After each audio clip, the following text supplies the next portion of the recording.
Welcome. Welcome, everyone. We're going to give everyone a chance to log in.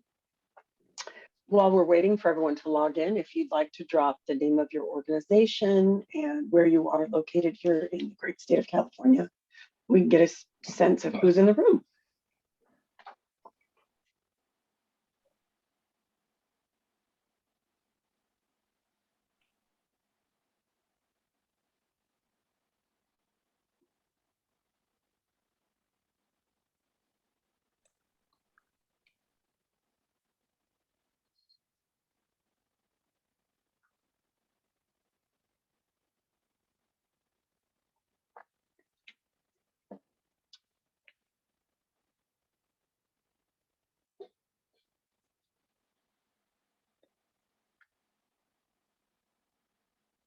Welcome.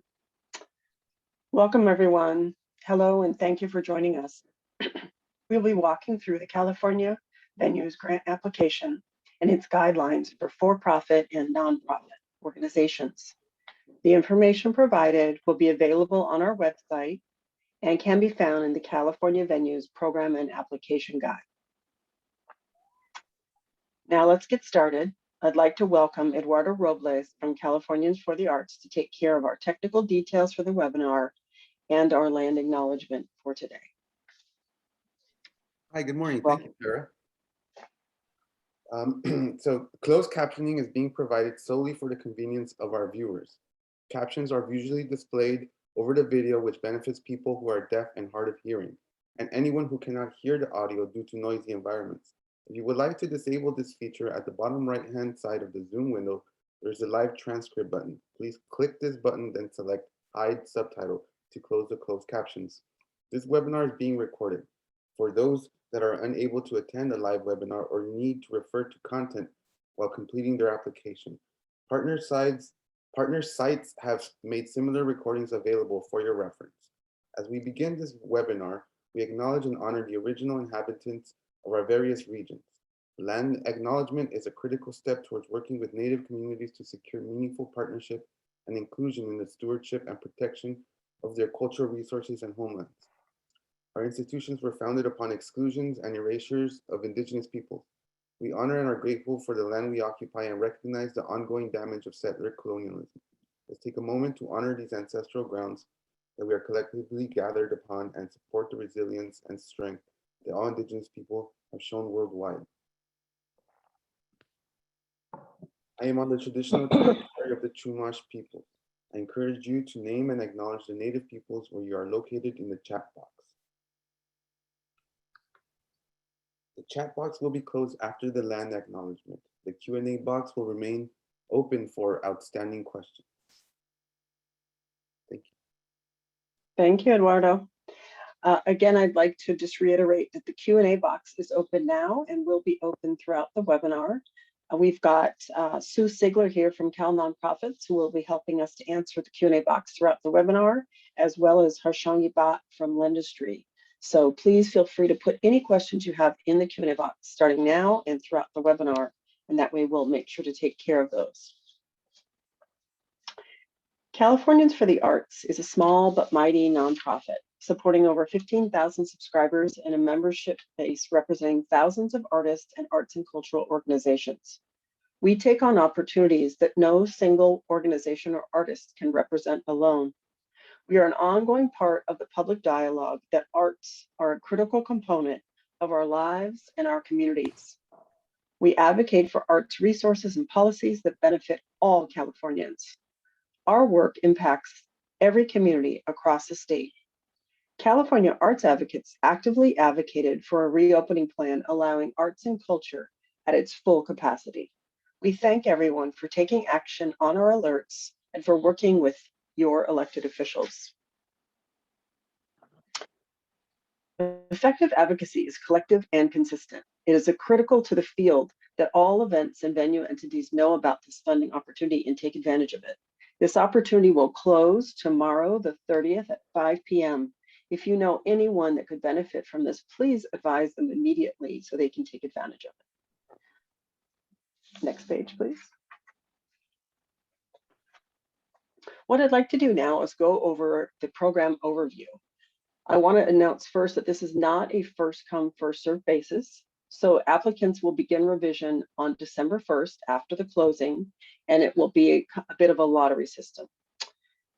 The application was originally supposed to close on the 19th, and due to advocacy efforts, was extended until tomorrow, the 30th at 5 p.m. A few key points you'll want to know in beginning your application. You must have a physical address and operate in the state of California, and this will be validated via your tax returns.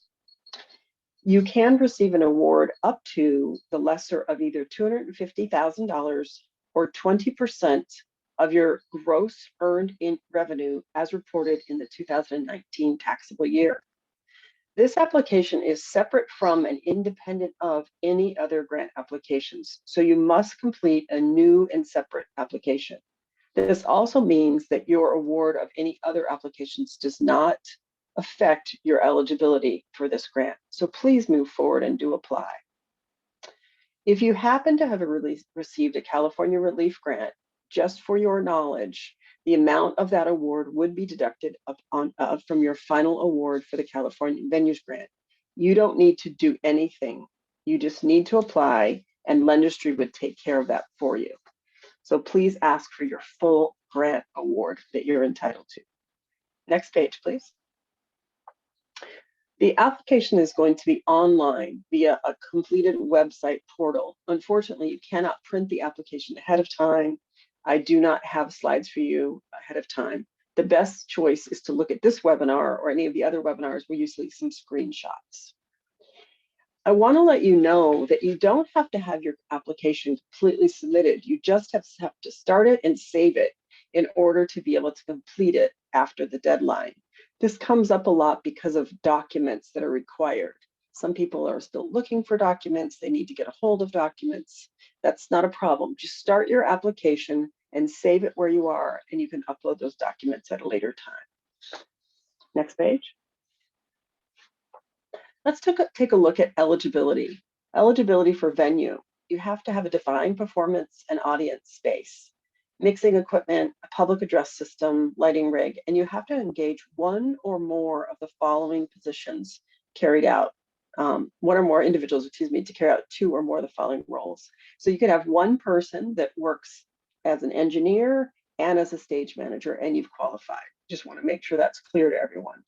If you happen to be a nonprofit that's providing free events, the events need to be primarily managed and produced by paid employees. That's the only qualification there. The other thing I want to make sure I bring up is I get this question a lot. Do you have to own your own venue? You do not. So I want to make sure you know that. Next page, please. And then we look at eligible independent live events. You can see here there are a lot of different types of businesses that qualify. Sole proprietors, C Corps, S Corps, LLCs, and 501c3s. A key point is that you must have been in operation prior to June 1 of 2019, and you must either be currently active and opening or have a clear plan to reopen. Next page. For this grant, Cal OSB and Lendistry are working with 5 approved NACIS codes. These NACIS codes are listed here. Again, I want to point out that number 711320 is for performing events, similar type events without facilities. So that is indeed there. If you have used a NACIS code in the past for other grants or for your taxes or any other reason, it does not have to be, you don't have to use the same NACIS code for this application. As long as your organization comfortably fits within the descriptions of one of these NACIS codes, you can apply and select that appropriate NACIS code for yourself. On the right-hand side, you see they're talking about the kinds of business activities, organizations that promote, manage, produce, host live events, theatrical productions, concerts, anything like that. Events by performing artists are all eligible to take place. They do want you to be charging a ticket charge, cover charge, and you do have to earn 70% of your earned revenue from ticket sales, production fees, or production reimbursements. That doesn't mean that you can't have other revenue. You just don't need to count that in. And it's just 70% of your earned revenue has to be those generated by those ticket sales, production fees, or production reimbursements. Next page. Take a quick look at ineligible businesses. So the way they're going to determine and prioritize awards is by the documented percentage of gross revenue decline between 2019 and 2020.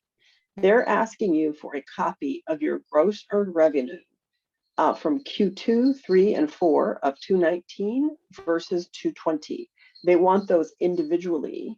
And what we are recommending is that you also create a spreadsheet for the entire calendar year, 2019 and 2020, to show your gross earned revenue decline for the entire calendar year, regardless of what your fiscal year might be, because we want to make sure that we're comparing everyone the same. So in order to do that, we're using calendar year, regardless of what the application says. We're using calendar year for everything.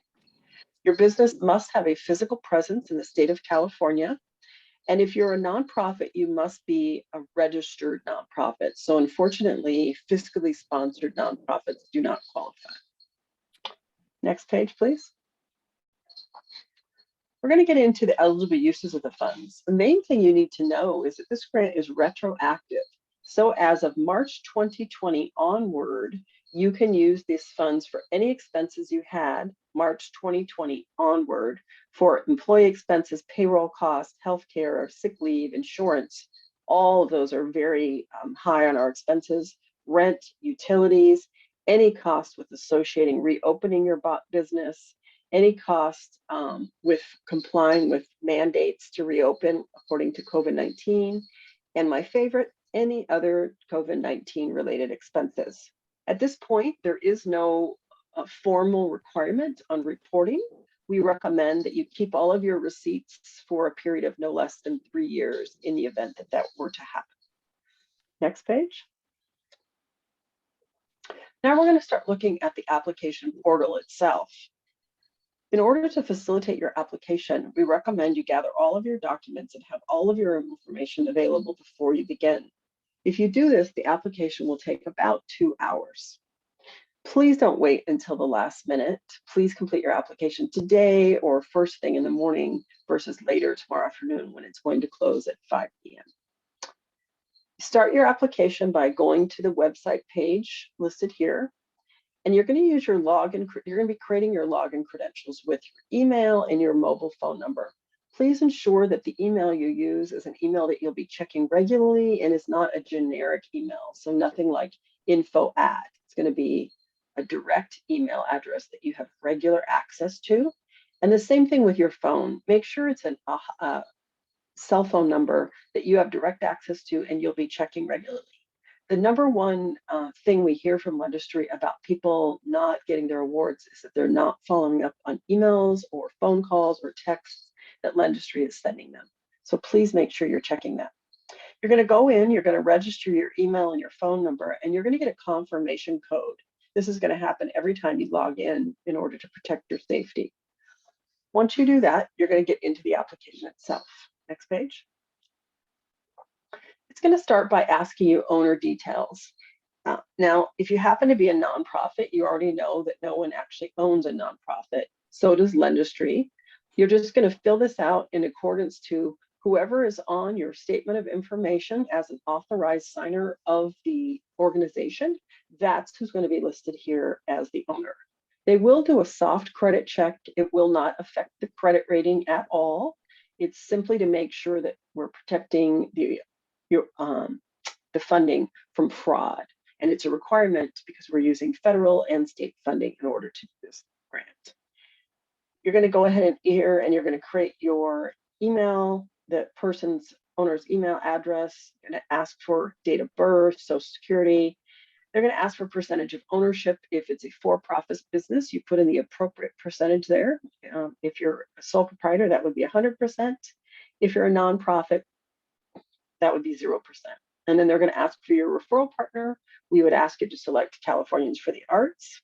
The other thing I want to let you know is that if someone is filling this out that is not the person who's going to be the signature, and you use two separate email addresses, one for the applicant and one for the owner, then the owner is going to receive a verification email from a partner organization of Lendistry called Persona. And you'll have 5 days to verify your identity. Just a second way to ensure that we're not having any fraud with this organization. If you've already received this email and you're having any trouble at all, please follow up by emailing me at venuesgrant@californiansforthearts.org so we can get that taken care of for you. Next page, please. Under the business information part, you're going to put in your legal business name. And on the right-hand side, if you have a DBA, you will put that in there. If you do not have a DBA, you'll need to type in N/A for not applicable. On this application, you do have to put something in every field or the application cannot be completed and submitted. Under the business address, you cannot use a PO box. So if your organization only has a PO box, you're going to want to use a home address of someone on the board or the CEO, something of this nature. And you'll put in your EIN if you have that there, your business phone number. And on the right-hand side where it says, are you a nonprofit or a for-profit business? This is going to be a drop-down menu. And it's your first opportunity to ensure that you are applying under the appropriate category. If you are a nonprofit, select nonprofit. If you are a for-profit business, you select for-profit. If you select the wrong choice for your application will not be reviewed. So please make sure you select the right choice. Business entity type drop-down menu would be 501c, LLC, whatever is appropriate for you, sole proprietor. And then date business is established. Again, you must have been in business prior to June 1 of 2019 as a qualifier. And under business URL, you put in your website address there. Again, if you do not have one, you would type in N/A. Next page, please. Then we get into business information part 2, and it starts asking the purpose of the grant. Now, we've already gone over the eligible expenses. So you can select today payroll, and then if you were to be funded, you might have had a chance then to look at your finances and decide you want to use it for rent instead. That is perfectly fine, not a problem. You don't need to report that to Lendistry. Just keep your receipts. Under amount requested, what you're going to put there is either the lesser of 20% of your gross earned revenue for 2019 calendar year, or 250,000, which is the maximum. Under annual gross receipts for 2019, you see here in parentheses, it says this should match your tax return. If you have a fiscal year versus a calendar year, this will not match your tax return because you will put in the total annual gross receipts or earned revenue for 2019 calendar year. And you'll want to upload that chart you've created. And then will this grant create new jobs? They want to know if you're going to be able to pay people, fund people, because you're getting this funding after COVID-19. So you would answer that accordingly. Under number of full-time and part-time employees, the state is trying to see how we were impacted by COVID. So as of January 2020, they want to know how many full-time and part-time employees you have. And then as of December 2020, they want to know the number of jobs that were created or the number of jobs that were retained because of this funding. Next page. Under demographics here, the most important thing for you to know to start is that the first 4 questions are all linked. So depending on your choices in question number 1, it's going to change the selection of your drop-down menus in questions 2, 3, and 4. If you are an arts organization and that's what you'd like to report, the way to get to that is to select business to business, service, professional, and arts. You can also select unknown. Lendistry understands that that's also a category if you're not one selected. And if you want to play with it to find something that you think fits you better, you're welcome to do that. But be aware that all 4 are connected. Under the NACIS codes, that'll be a drop-down menu, and you'll select one of the 5 pre-approved NACIS codes for this grant. And then the rest of the questions are all individual demographics. If you are privately owned or a business, a non-profit, for-profit, excuse me, you're going to answer that according to whoever owns the organization. If you're a nonprofit, we recommend that you take the medium of all of the board and all of the staff to answer those questions. Next page. We get into the disclosures now. Now, these are all the disclosures around the awards of the grant and the qualifications of the grant. So you'll simply go down each one and answer it appropriately for your organization. Next page. And then we get into the application before we submit it. Now, on the application, you're going to have, this is the place where you would have a chance to edit your application. As you're going through the rest of the application, if you wanted to go back, it wouldn't let you. But if you get to this page, on the bottom, before you submit, there's an edit button. And from there, you can edit any part of the application that you might need to correct. If you need to come back later to upload documents or something like that, you can hit save and come back later. And then if everything is uploaded and you're all good to go, you can hit everything is good, continue. When you do that, you would be put into the awaiting selection process. Until you say everything is good and you complete it, your application is not technically complete. It's simply saved and waiting for you to complete it. Next page. And now I'd like to welcome Harshangi from Lendistry to go over some of our tech tips.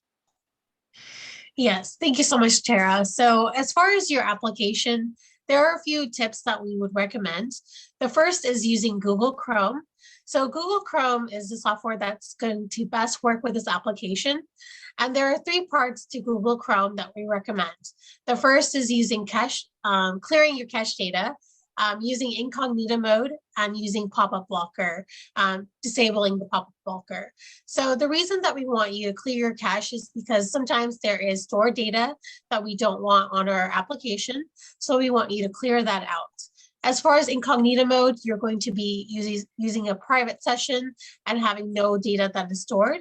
And then pop-up blocker, so during the application, there's going to be a pop-up message that appears, and you need to be able to see that. And that is why we need you to block any messages, the pop-up blocker. So next slide. This is going to now show you how to actually go about doing that. So you'll go to Google Chrome, and then you'll go to settings. And in the settings, this is how you get to it. You notice the 3 dots there. So you'll click settings, and then privacy and security, and then clear browsing data. And you want to select all the boxes here. So this way it really clears out any browsing history, any download history, any cookies, anything like that. And then you just hit clear data. Next slide. Using incognito mode, it's the same things. You want to go ahead and click the right 3 dots, scroll down to the new incognito window, and this is going to open up a fresh window for you to start your application. Next slide. How to disable your pop-up blocker. So similar steps, but in this case, when you go to settings, you're going to see privacy and security, and then you're going to select site settings. And this is where you'll go from blocked to allowed. And this is where the messages will appear during your application. Next slide. How to actually prepare your document. So you'll notice here on the right, on the left, you'll see the correct way that we want images to be appearing. And then on the right, you'll see examples of what we don't want to see. So you'll see a busy background, a blurry image, it's not aligned. On the left, you'll see it's very clear, it's straight. This is what we want to see in all the images. And everything that you upload needs to be in PDF format. And that is what's suitable for our system, for our processing team to actually see what you've uploaded. And so please remember, if you take away one thing, that everything needs to be in PDF, including your ID. Some tips about that is that all your file sizes need to be under 15 megabytes. The file name cannot have any like special characters.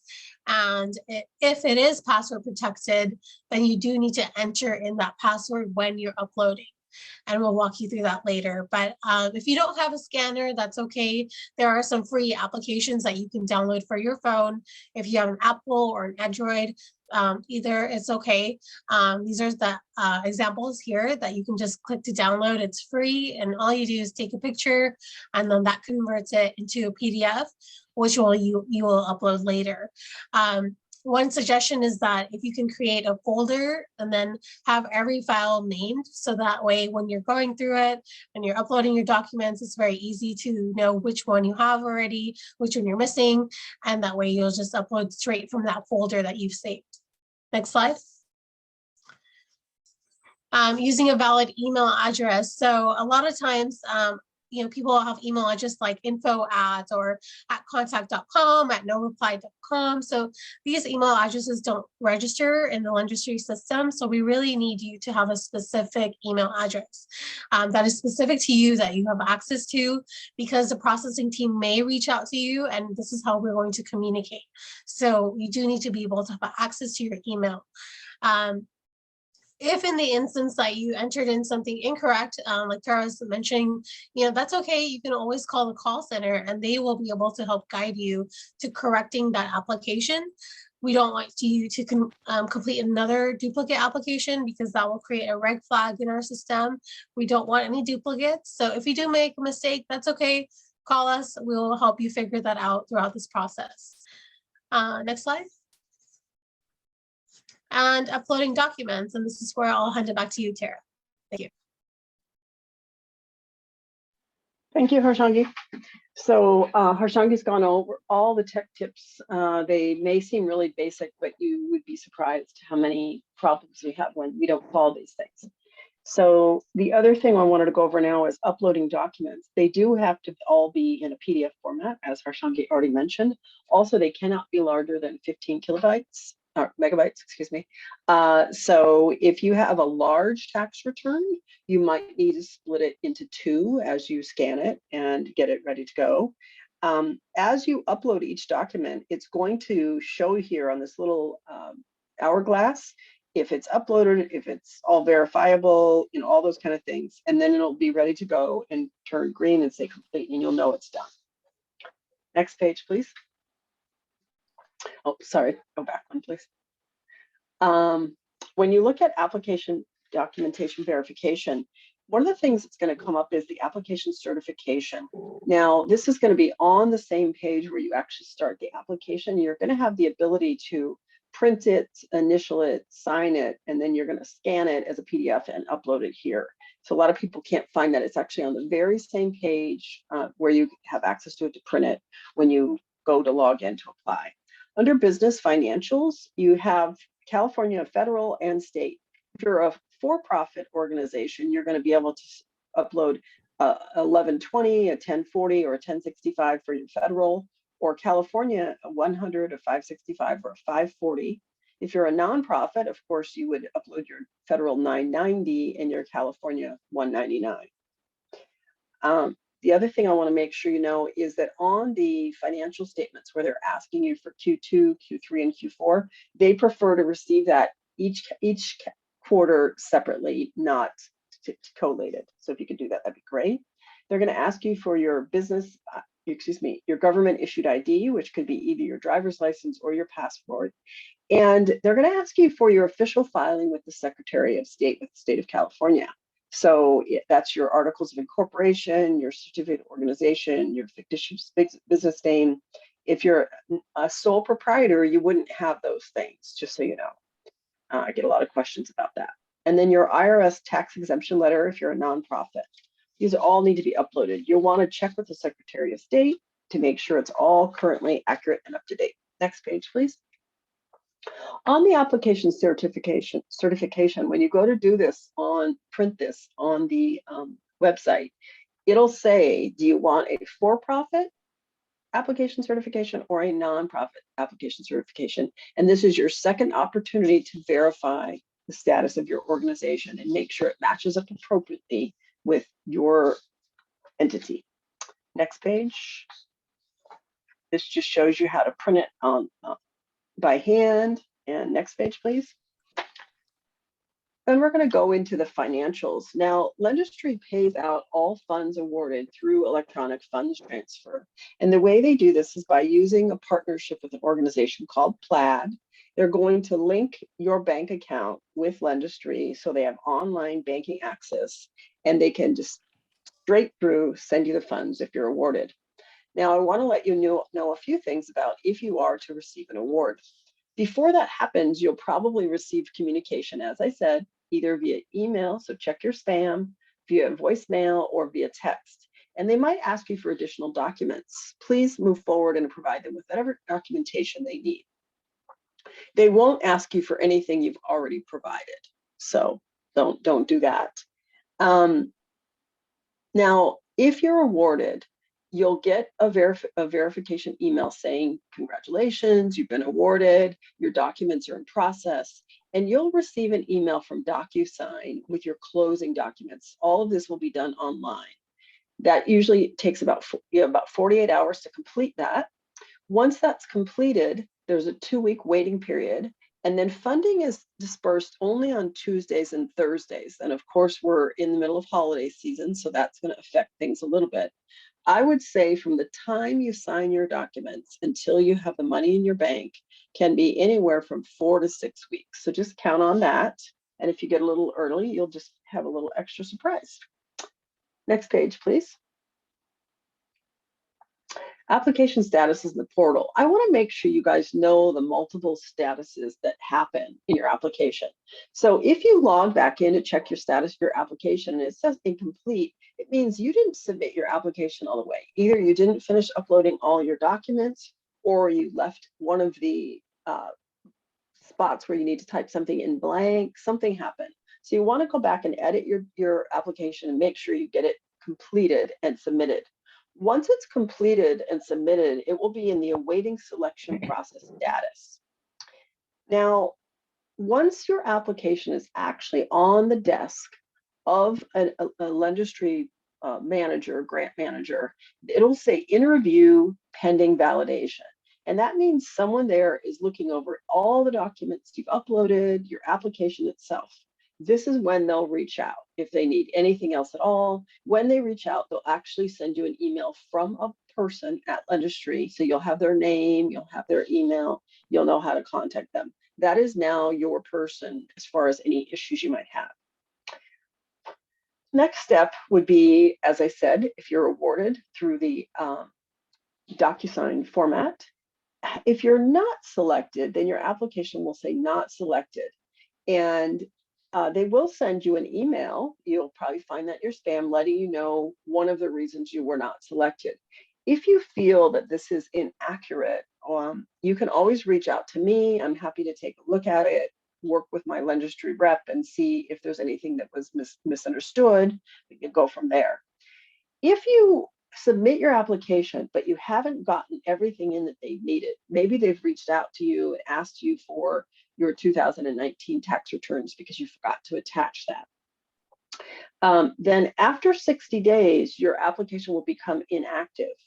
If you receive those documents or wish to upload those documents after that period, you'll have to call Lendistry, have your application reactivated, and upload your documents. Just want you to have an idea of how everything works.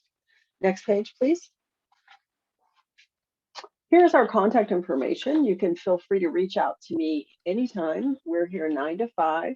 My email address is there, as well as my phone. I contact everyone within 24 hours. Sue's contact information, as well as Lendistry's, is also on the page. Sue, do we have any Q&A you want to go over? We don't have too many questions, but one thing, Tara, is can you review who can be named as the applicant on the nonprofit application? Yes, that is specifically defined by who you have listed with the statement of information with the Secretary of State. It has been my experience that many nonprofits have not updated this information, and they might need to do that based on who's currently legally authorized to sign on behalf of the organization. And there was just a little conversation in the chat box. you were describing how after somebody begins an application, they'll get a verification code. And those have had a little bit of trouble, some tech glitches over the last week or so, haven't they? Yes, they have. Yes. Yeah. So if you're having problems logging in, the first thing I would do is, if you've asked for a verification code, is I would call the call center directly at 888-984-1173 and see if they can reissue that for you. I would also check your spam, check your junk mail. That's usually where it goes if there's a problem. Yeah. Okay, thank you. Yeah, sometimes I know Lendistry was working on that issue last week, and so we're still hearing from a couple of people this morning that it may not be fully resolved, but yeah, continue to check with the support line. And I think that's all we have. Oh, okay, great. Well, we're it's kind of slow this morning. I think everybody is still recovering from their turkey. So if you have any questions at all, we're here. I'm going to hang out for another 5 or 10 minutes to see if more questions pop up, or if anybody has anything very specific to their organization, any specific questions at all, I would highly recommend you drop me an email and we'll take care of those for you. Anything else? Anything, Harshangi, that's come up that you're wanting to make sure we bring up today? I think we're good at this time. Okay, wonderful. Thank you guys all for joining us. Please take advantage of this opportunity, and please let anybody you know who you think could benefit know about it. We've got more than 24 hours still, so we've got time.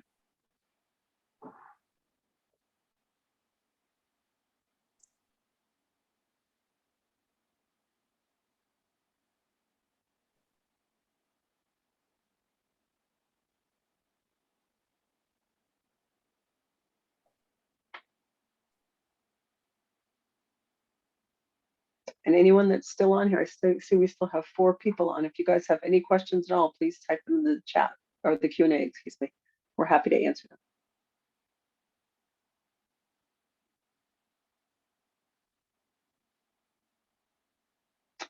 Okay, I think we're done. Thank you everyone for jumping in and helping out with all these webinars. I really appreciate it. Have a wonderful week.